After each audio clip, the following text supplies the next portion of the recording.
As soon as the mission card stack gets down to 4 cards, missions must either be accepted or discarded, removed from the game, not placed at the bottom of the stack. After the last mission card is taken or discarded, each player may have up to 8 more turns to try to complete any unfinished business. The person who drew the last card should take 8 timer chips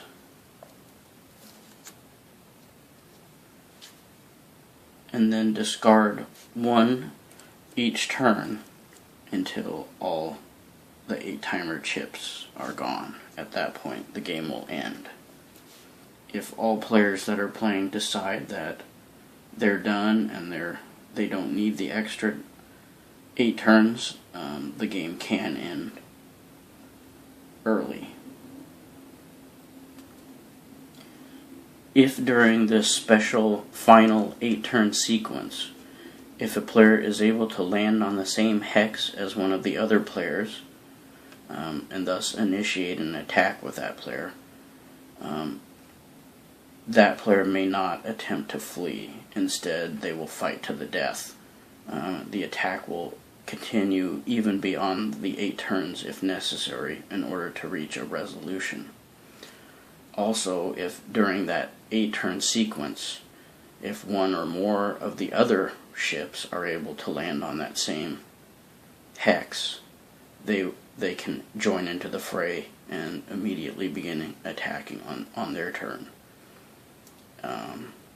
Now, if the 8-turn sequence is over, then that person cannot join the fray if they're not able to actually land on that hex in time. After that 8-turn sequence, the game is officially over, and each player reveals and counts the acclaim points that they have in their completed mission stack, and the player with the most points is declared the winner. Ties will be broken by a player who has the most money. Pilots are an optional rule that can be decided to be used at the beginning of the game. If you do use the pilots, make sure that each player has their ship card turned so that the white pilot squares face up. Each player, starting with the starting player, will pick one of the 4 pilots: the bull, the hare, the fox, and the shield. Each pilot has a special ability: attack, speed, guile, and defense. So let's say the first first player to go was the blue ship, and they decided to take Vulpecca the fox. Her attribute is guile, and it shows on the back here that she gets, throughout the game, any money transactions that take place, either buying things or receiving payment for transactions between $0 and $99, she gets plus or minus $5.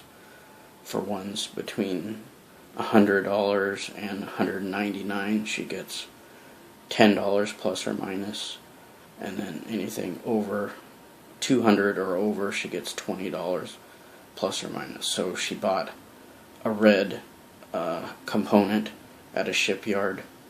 It would cost her $180 instead of $200. So she would, this player could go ahead and equip this like that, put it either way. The second player, the yellow ship, they decide to take Lepus, the hare. Her attribute is speed. So if you turn the chip over, it says she gets 6 plus 2 chips.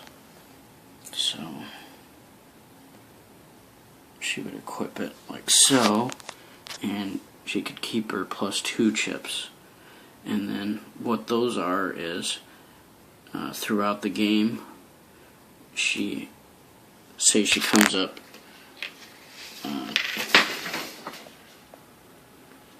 two squares shy of reaching the bar, she can play one of those +2 chips and extend her movement, since she's speed and the hair to get to.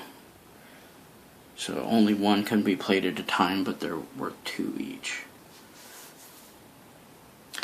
Now, the third and final ship would have their choice between Taurus the Bull attack and Scudam the Shield defense.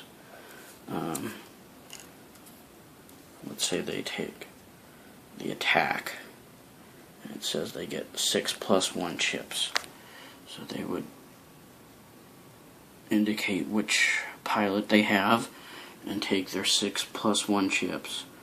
And so at any time during the game, say they can play up to 2 on at any one time. Say they tied on an attack against someone's defense roll. Say they both rolled a 6.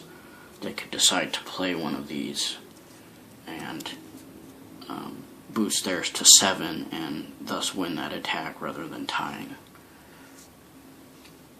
That's how the pilots work if you decide to play with the pilots. Wormholes. If the group decides to use the wormholes, these can be used to try to shorten flying distances as you move around the board. Simply move onto one of the hexes that has one of the 5 numbered wormholes, and that player, as always, they'd have to have enough movement points to land on it. Then they'd roll their 6-sided dice.